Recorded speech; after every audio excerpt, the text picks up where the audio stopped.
นะ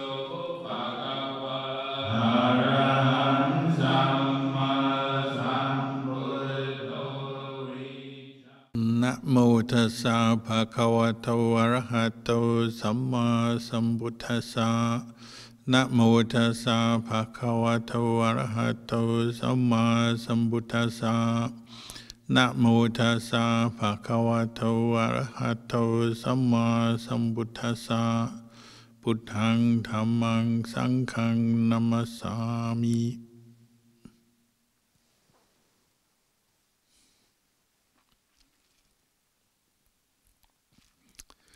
Blessings, good evening to you all.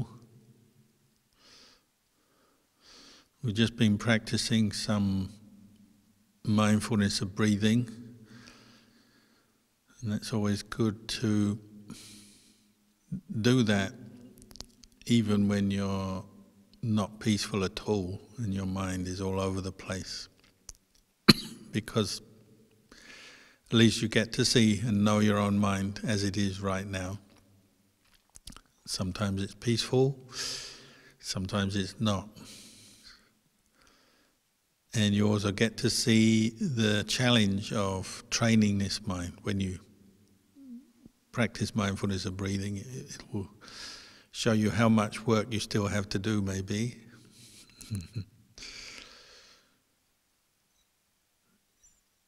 All the teachers, the Buddha and all the teachers compared our mind to like a wild animal gathered or collected from the forest, from the jungle,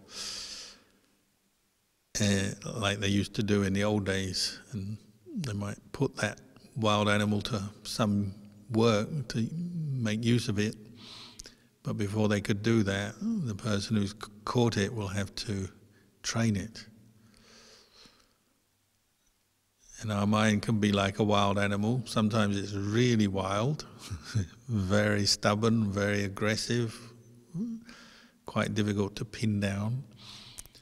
Sometimes it's just more subtle movements of the mind, kind of subtle distraction, but still not very compliant, not really under our control. So we have to be ready for that, depending on what's going on in our world, our life. Sometimes the emotions become strong, sometimes they're just subtle.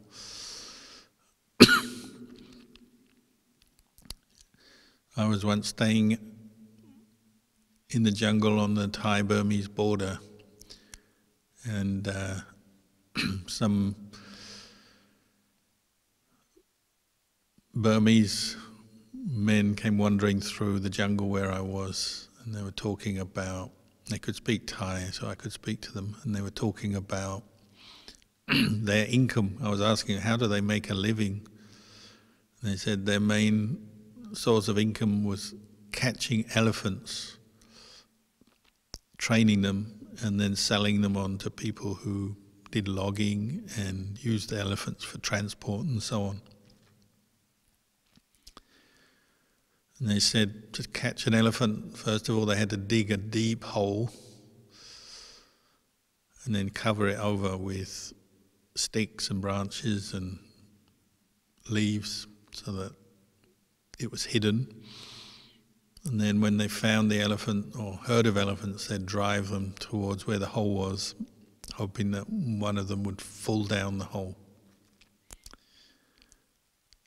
If they were able to catch an elephant, it fell down their hole, then their main way to train it and get it under their control is to starve it, not give it what it wants, not give it food, not give it anything, so that it becomes physically weakened and then more willing to follow their instructions and not be aggressive towards them.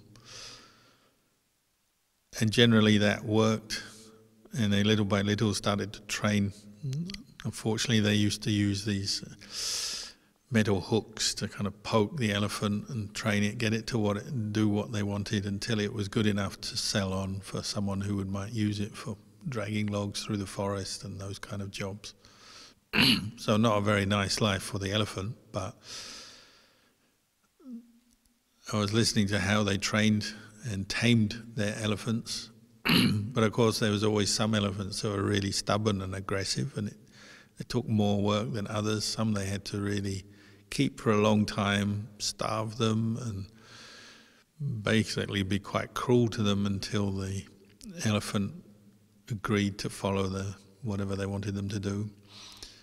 And I asked them if they'd ever had an elephant they couldn't train.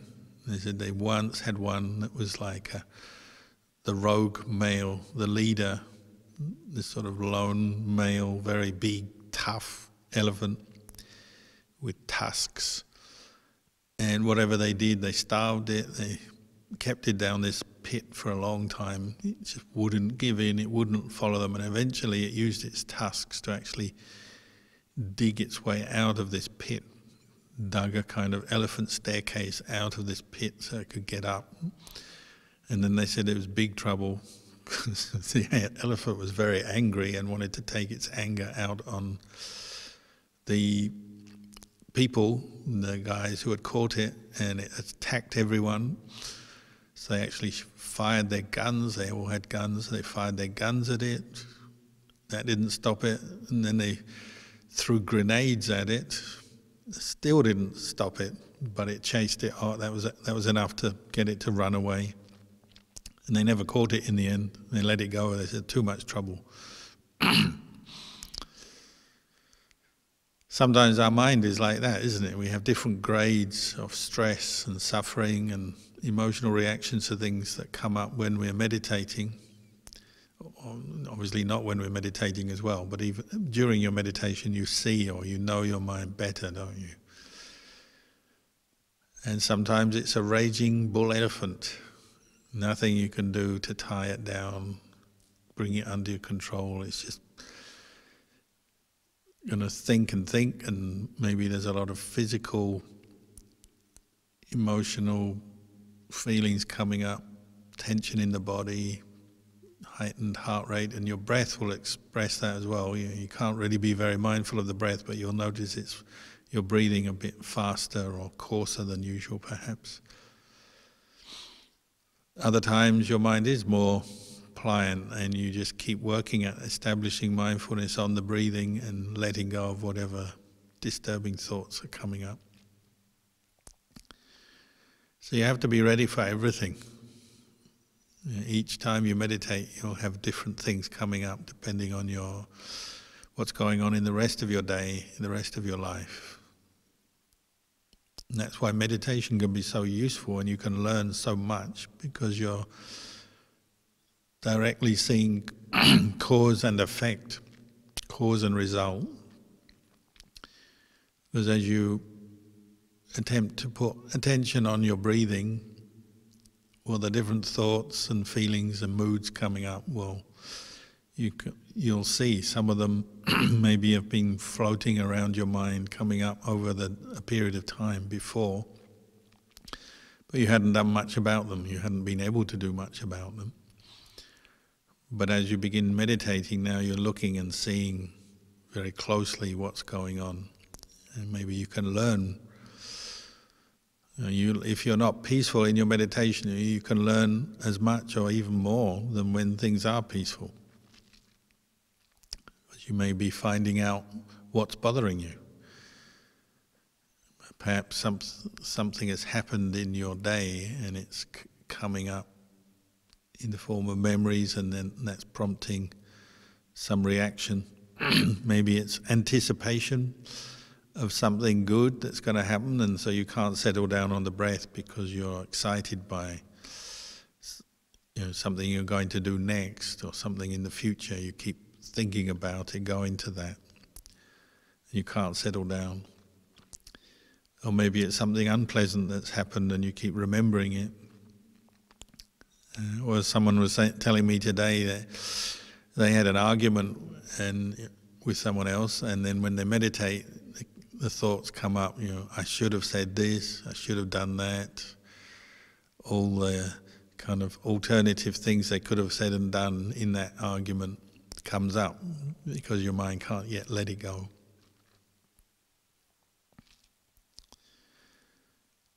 So meditation, and particularly mindfulness practice, mindfulness of breathing, for example, it's a place where you learn. You're learning about yourself, and you can learn from stress and thinking and different emotions just as much as you can learn from when you're peaceful. If you're not peaceful, you can learn, well, what's it coming from? Often people, they say, I can't meditate because I'm thinking too much, or I'm stressed because I'm thinking too much. It doesn't have to be like that. Really, the thinking too much, or the thinking a lot, is the symptoms of something else. It's not really the root cause of the problem. The root cause, the Buddha said, is tanha, craving. As we know, there's 3 types of craving. There's sensual craving, so desiring different kinds of objects of the senses, sights, sound, taste, smell, touch, and all their manifestations, which are innumerable. And then craving to become. So always thinking about what we want from life, what we want to be, how we want to be, what we want, what kind of experiences we want. And then craving not to become, or we could say craving to get rid of. Which they go very close together, because if you want something and you're not getting it, or you go into craving not to become. We tend to summarize all this as just delight and aversion, or wanting and not wanting, liking and disliking. But the Buddha used craving, tanha, as his terminology. And craving is what brings up all this thinking. In short, it feeds the mental proliferation, the endless thinking. So as you become more mindful and practice mindfulness, this is what you're learning. It's just to identify and recognize craving, the underlying craving behind all this thinking too much. Because if you can identify craving, then you can apply Dhamma, some wisdom, some understanding to it, that can help to reduce the endless mental proliferation and thinking. But to do that, you have to be willing to look and learn from your experience. You have to be willing to bring up the mindfulness, this quality of knowing, and then investigate what's going on. Because so often we just run away. We experience craving, we're thinking too much, so we look for something to distract us from the experience of thinking too much. But the distraction doesn't teach us anything. All it does is, takes away the problem for a while. So you talk to someone, or scroll through your phone, or listen to music, eat something, which are actually increasing the craving, reinforcing craving, but not helping us to recognize or do anything constructive with our craving. We're just following the desire to get away from the state of mind that is not peaceful. So the Buddha pointed out that to follow what the Buddha taught, it takes some effort, and you have to be willing to be patient with your own state of mind. Face up to it and be patient with it, if you're really going to learn. And in meditation, not whether you're a beginner or you're very experienced, these qualities are always there. We're always relying on them and developing them. And just reminding yourself to be patient with the state of mind. If you are thinking a lot, thinking too much, be patient with that. Don't just run away from it or try and change the subject. Try and at least watch it and learn from it. One thing you'll notice is if you keep watching, you keep looking, your mind is endlessly thinking back and forth about something, maybe a particular issue, or maybe many little issues, but if you keep watching, you'll notice that sooner or later things change. Any state of mind, restlessness, agitation, anxiety, desiring something, wanting to get rid of something because you're averse, all these different states of mind that are coming from craving, they all have one thing in common, is that they're all, we say, anicca, impermanent. They don't last. And part of our meditation practice, as you're trying to grapple with the wild elephant of the mind, sooner or later you'll notice things change. That state of mind that was previously bothering you fades out, doesn't it? It doesn't last forever. And if you can be patient and willing to keep trying to establish mindfulness and looking and learning as this is happening, at the moment when things start to change, your whole train of thought changes, how you feel in your body, in your mind changes, you can catch that. And you get that understanding that even that state of mind that was bothering me so much, distracting me so much, has passed away. It arose, it passed, it was there for a while, and then it passed away. So you're proving to yourself with the understanding this is impermanent too. This too doesn't last. And that's such a useful insight into your own mind that you can bring it up again and again. And when you're meditating, whatever starts to take away your mindfulness from the present moment, you can quickly apply that and say, well, this too will not last. This too is not sure, it's uncertain.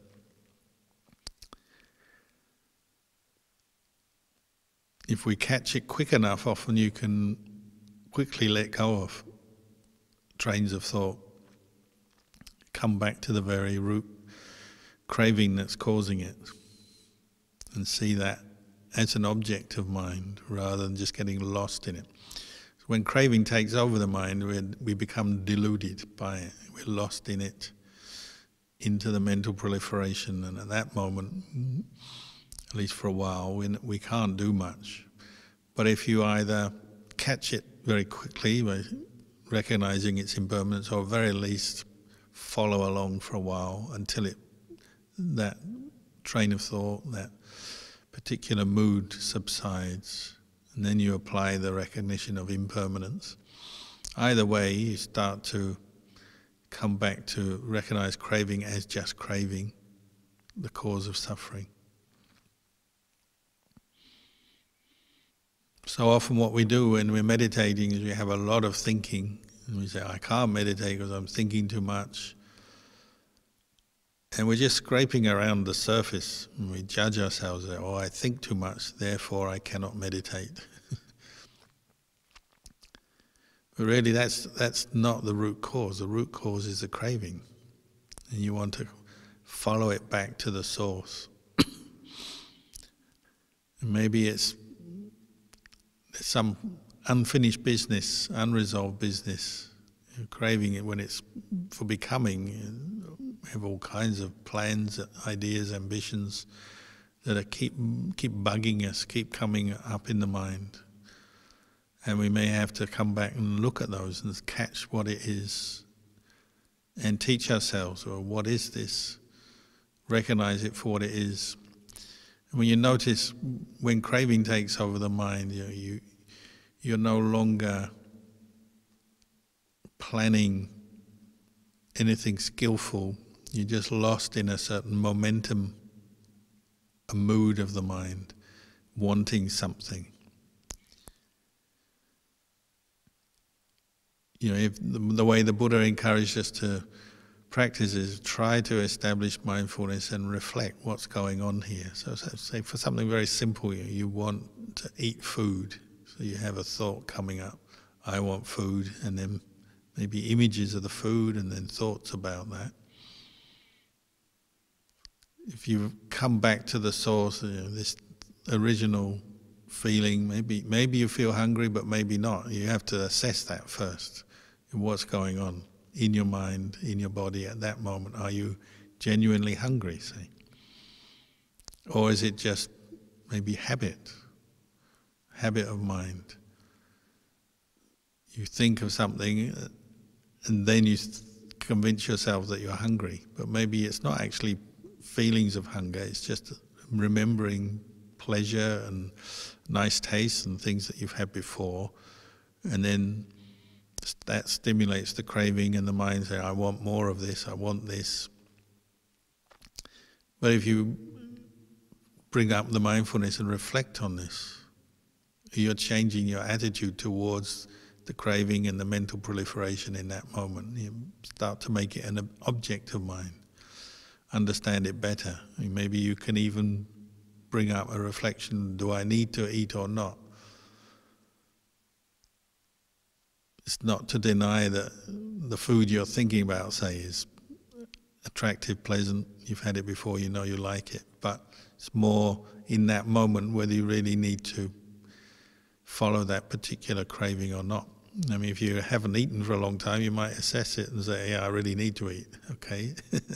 Sometimes that's correct. But sometimes you're also just thinking about that particular object, say in this case food, just out of habit or because of craving. And there's no real need to eat. Maybe you only just eaten, or you feel fine. You've eaten enough. You have to unpick that from your experience. Recognize craving as craving, and then see what it does to your mind. It makes your mind not peaceful. You keep endlessly thinking about the thing you want, not satisfied. I mean, if you were really good at it, you could even perhaps maintain your mindfulness after your meditation or whatever. You go off and you eat the very thing you wanted. But then keep up the mindfulness, ask yourself, what has this done? You've eaten, you've indulged that craving. If it was craving, it's not that you're starving, but you actually just wanted a particular taste, say. You have it. Does that end the craving? And if you watch closely, you'll probably notice craving simply moves on to something else. It's a little bit depressing or disappointing, because you realize, oh, craving is never satisfied. You get what you want and then you go on to something else. That's addiction as well. It could be addiction to certain kinds of food or anything else that you have craving for. You get what you want, but it doesn't stop there, does it? The craving just migrates onto a new object, wants more of the same, or the same high, or the same level of stimulation or interest, and it doesn't end. It returns, maybe even more powerful than before, rears its head again because you've been feeding it.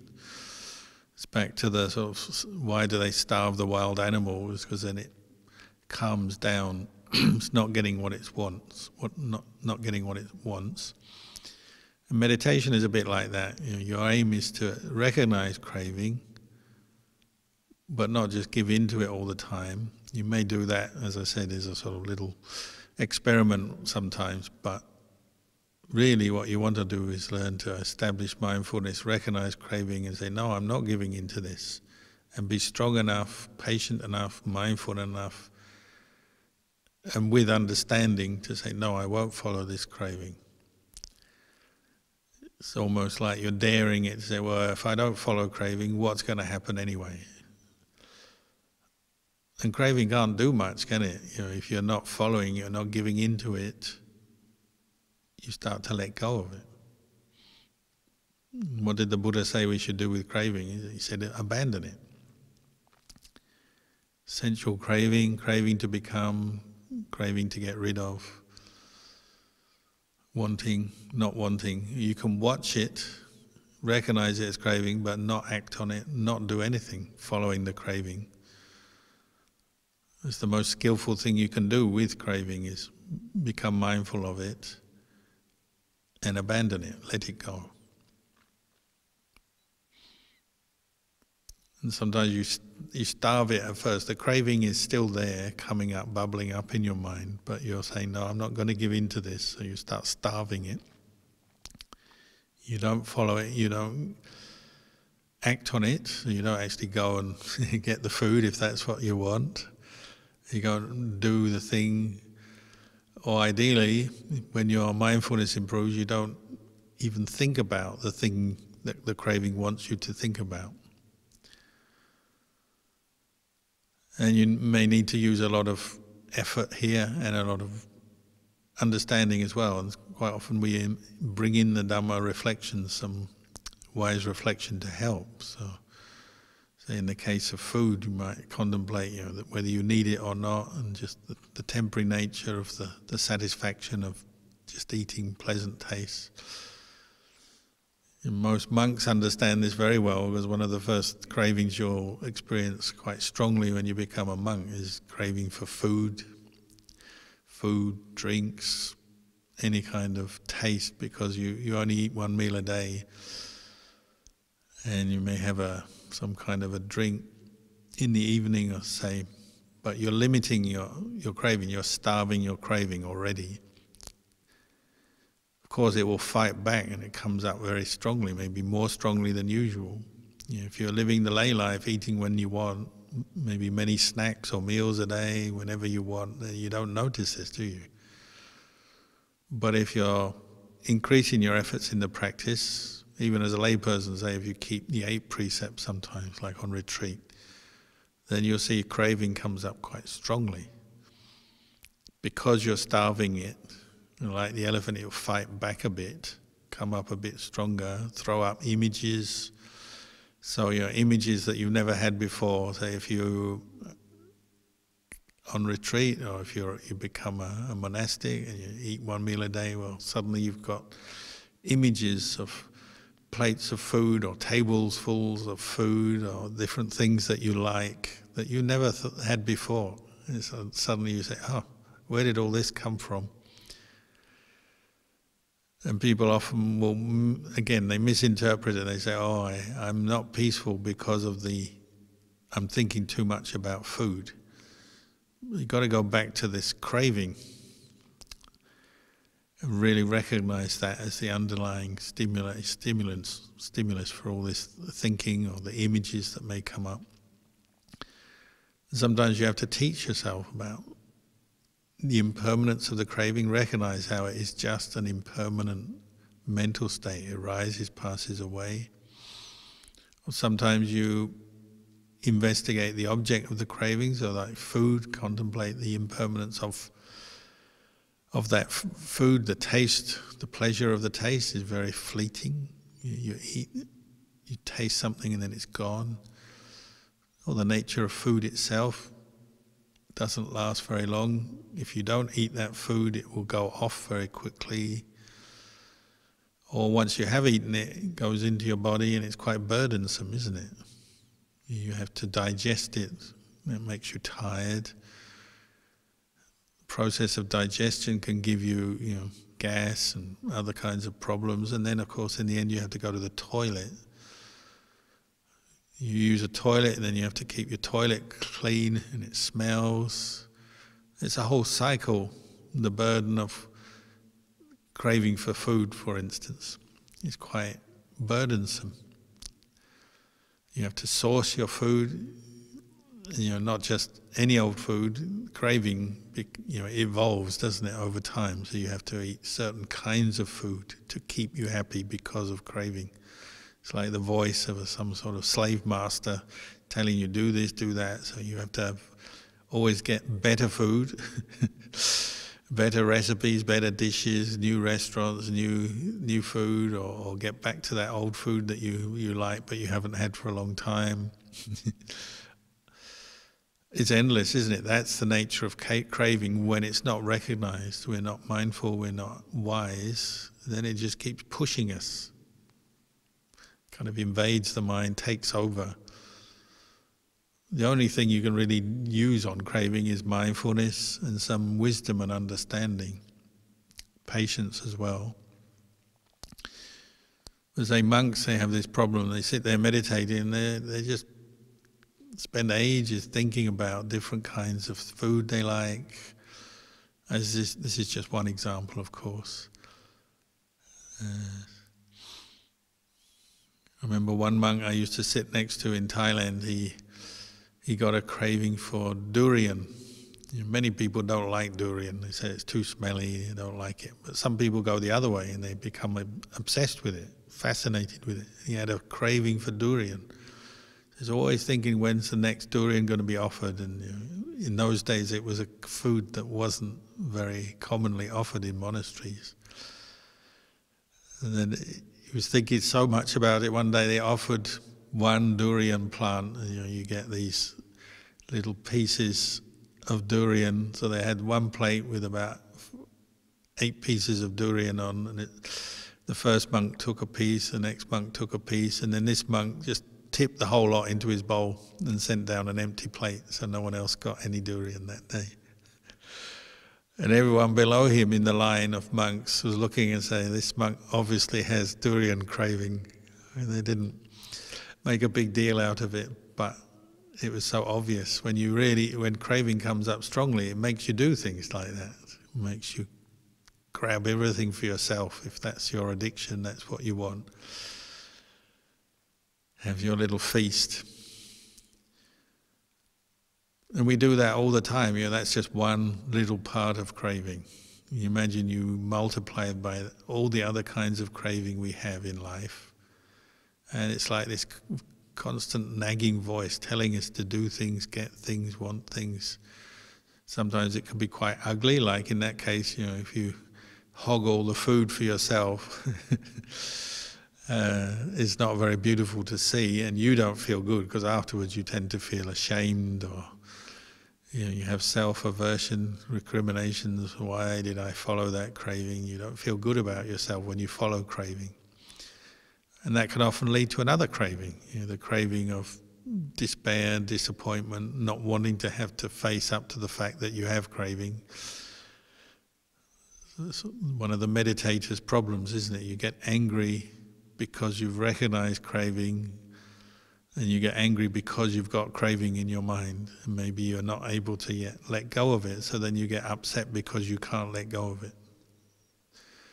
And you keep hurting yourself by thinking about your cravings that you can't let go of, and how bad you are, how you can't meditate, how you can't restrain yourself, how you can't compose yourself or be mindful in a certain situation.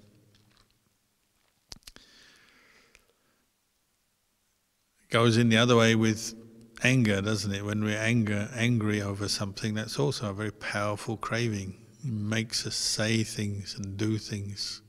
It's like this powerful alien force takes over the mind. It's just craving. It leads to endless thinking, but also leads to unskillful, destructive kinds of speech and action. So as we meditate, you have to be quite strong, don't you? Quite clear and quite brave to face up to things that are often not very nice to look at. But we have no choice. If we really want to understand craving as a driving force, recognize it and ultimately abandon it, well, we have to get to know it. So as you practice meditation, you establish mindfulness on the breath.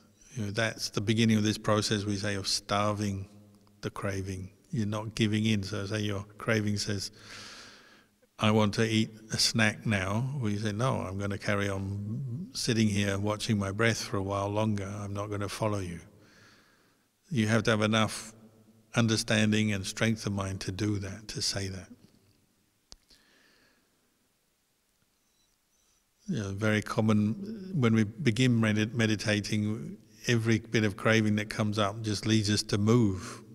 The worst would be to actually finish meditating. You might sit there for 5 minutes and your mind says, oh, no, there's something else I got to do, or something I got to eat or have, or talk, somebody I got to talk to, or some job I've got to do.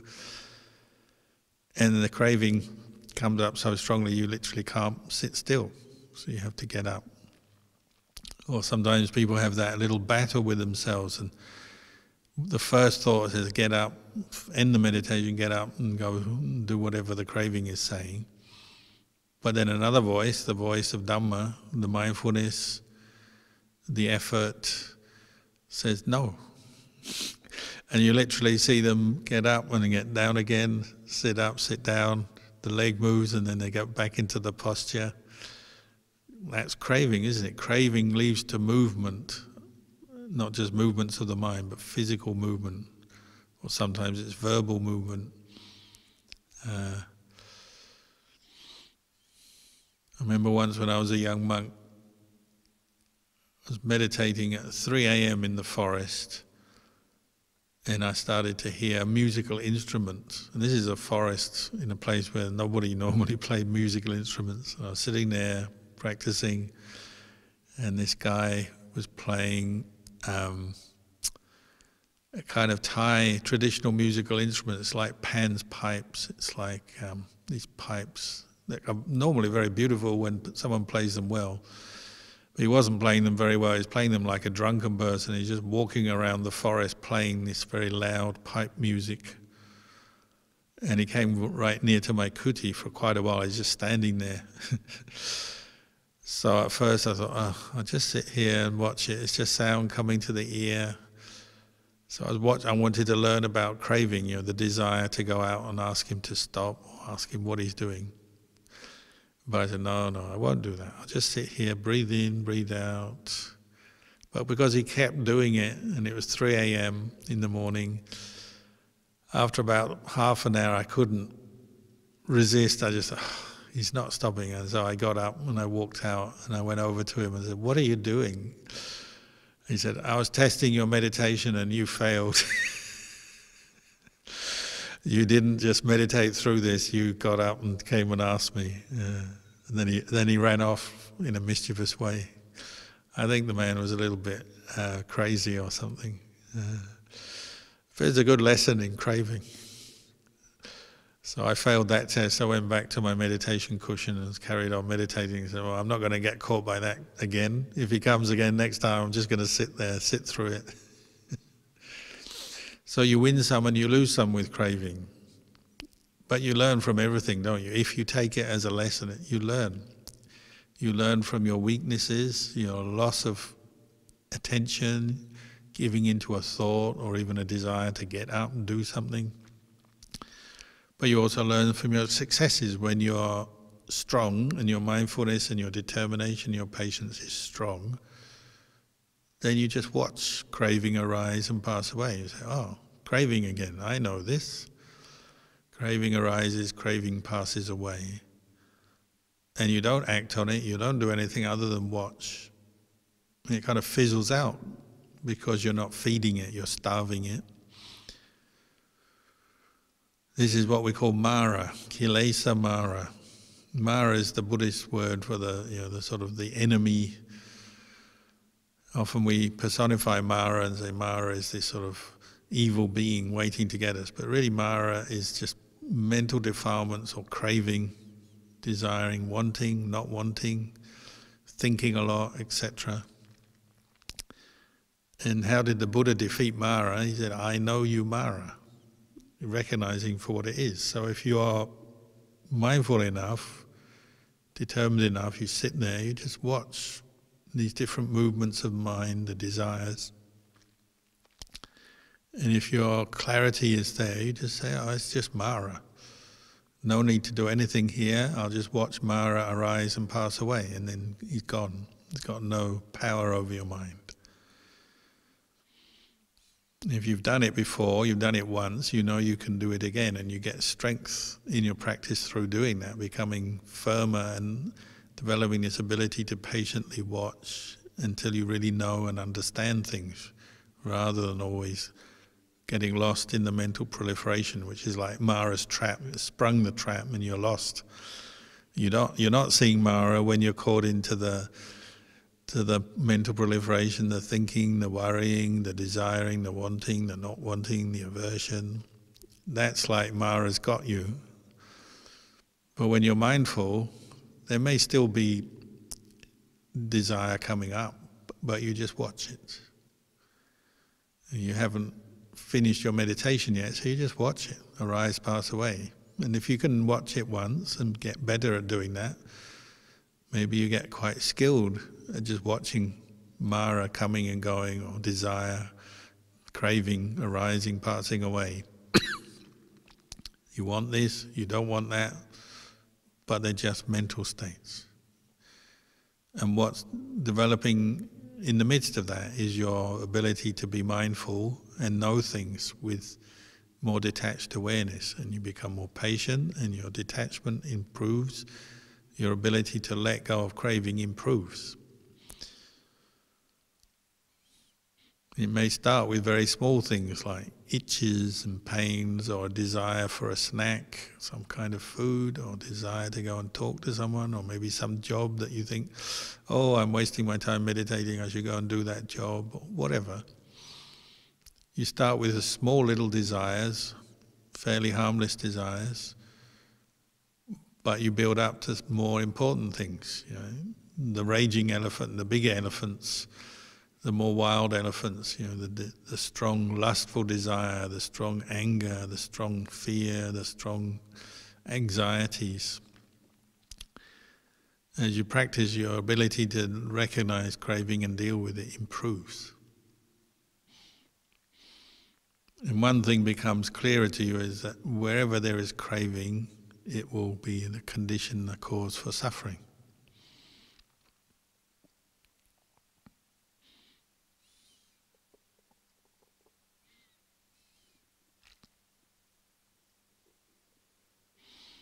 We all know what it's like when we're suffering, the stress, the thinking too much, the mind that is not peaceful, the strong emotions, the physical tension, the mental tension. We all know that.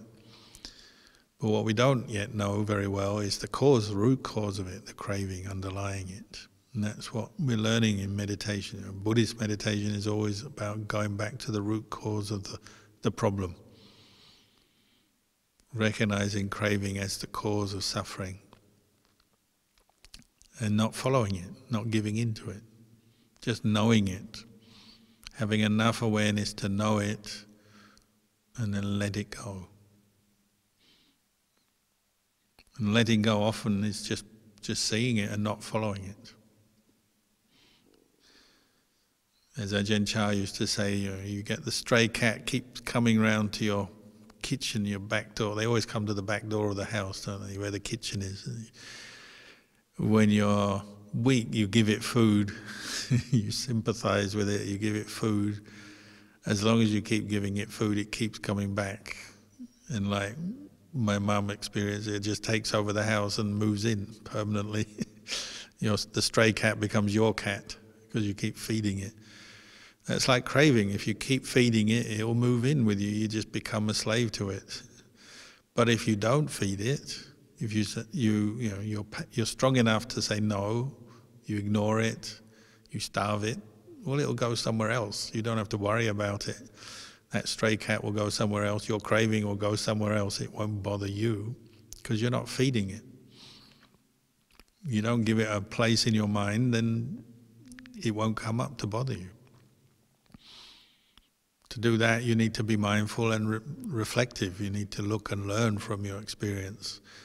Rather than always getting lost in your experience, you have to be strong enough sometimes, patient enough, firm enough to say, no, I'm not going to give in to you today. I'll just watch you, but I'm not going to follow you, give in to you, attach to you. We can already do it, maybe with very small kinds of craving, but we have to build on that experience, get better at it. Then people always say, well, that means you'll become very inactive, kind of passive kind of person because you're not acting on your craving. It's quite the opposite. The Buddha said the one who masters craving, they master their mind. They can choose how to use their mind, what to think of, what to direct their mind to think of and do. They actually become freer and more creative and more energetic, and they can use their mind to do all kinds of good things. But we assume if you're abandoning craving, then you'll have nothing left. we mistakenly take craving as self. So we say, well, if you are not giving into craving, then you won't do anything. You become passive, you won't go to work, you won't do anything in this world. You might as well just give up on life. But that's not true at all. You're giving up on craving, but you're not giving up on life. You're actually starting to experience life more fully, because the mind without craving, say the mind with mindfulness and wisdom, can really experience the world fully. You see things as they truly are, so it doesn't mean to say you can't recognize, say, beauty or goodness or know things in this world. And the Buddha had more knowledge than anyone else in the world. It's one of the qualities of a Buddha, one who has freed their mind from craving. We call him Sapanyu Buddha, all-knowing. Because the mind is free from craving, then the mind works better than ever before. Can know things, can understand things, can apply the mind in so many ways. It's actually another form of craving, isn't it? When you say, oh, meditation, being mindful, letting go of craving will make you passive because you give up all your desire, your ambition. Well, it's not true. That's just craving saying that. What really happens is you learn to separate between craving, and then you abandon craving. You can still use your mind, but without craving. So you can still follow a desire to do something, but it's skillful. Done with mindfulness, with understanding, not from compulsion. Craving is compulsive, isn't it? It forces you to do something, and you don't even really know what you're doing. You're not fully aware. When you're more aware and you let go of craving, you can still do something. It's just you're no longer being forced and bullied by your craving. You can choose to act in a certain way out of wisdom, compassion. If some useful job needs to be done, you need to go to work and do a job, well, you can still do that, but without craving. As I always say, when people come to the monastery, on working bees and volunteers, they come and do some work, but they're just doing it out of their desire to practice the Dhamma, support the Dhamma practice, say, in the monastery. They always say it's such a relief to be able to do a job of work without craving. They're just doing it because they want to do it as a practice of Dhamma, out of dana, generosity, kindness, offering support, and also practicing mindfulness in a good environment. They say it's so pleasant to work in that way, because they recognize most of the times they go to do their normal day job, perhaps. So much of the time they're doing it, but with craving in the mind. What am I going to get out of this job? The pay, the possibilities for promotion. What can I get out of this? The ambition is driving them, or else the negativity and the disappointment with other people, or the workplace conditions, or the problems that are coming up. Craving is coming up all the time. Whereas when people do a voluntary job, say for a monastery or in a charity, all that disappears. There's no longer the cravings of sort of seeing what's in it for me. I mean, it can still subtly come into people's voluntary work as well, but generally it's not. And so they get a good rest from craving, and they say, oh, it's so nice just to do a job just for the good of that job. And when you finish, you finish. You don't have to worry about getting paid or signed off or looking for praise or get some kind of normal reward that you might seek from a paid job. You just do it because it's a good thing to do, and then you let go. Very little craving coming into the mind. Meditation's the same. We also have to weed out the craving for results in meditation as we meditate. Because you go back to, oh, I want peace, I want states of samadhi, I want special experiences. And of course, if you're thinking a lot, you'll get annoyed by it and give up. You have to abandon even the craving for results in meditation. And you go back to just the skillful action of putting mindfulness on the breath in the present moment, just doing it one breath in, one breath out. Whatever happens next, never mind. I'm just doing this simple good action, skillful action, without craving. Then you can sit and meditate and put up with things much better. You'll be more patient, more at ease within yourself because you let go of the craving for results. And the mind settles down maybe more easily, more content in the present moment. And that is the result, the good result, but you're not craving it. The good result comes from the good action in the initial action of putting mindfulness on the breath rather than following desire just to get results. It's a different mindset, isn't it? You trust in the method as well. You have trust in the Buddha and the teachings. So the Buddha said, well, practice mindfulness of breathing. You put attention on the breath with mindfulness, and you're not seeking anything else in that moment from that activity. You're letting go, and you just put attention on the breath. One breath in, one breath out, and your mind is free. As soon as you start thinking about results, when am I going to get the jhanas, the samadhi, and then you're laying the grounds for disappointment because you're following craving again.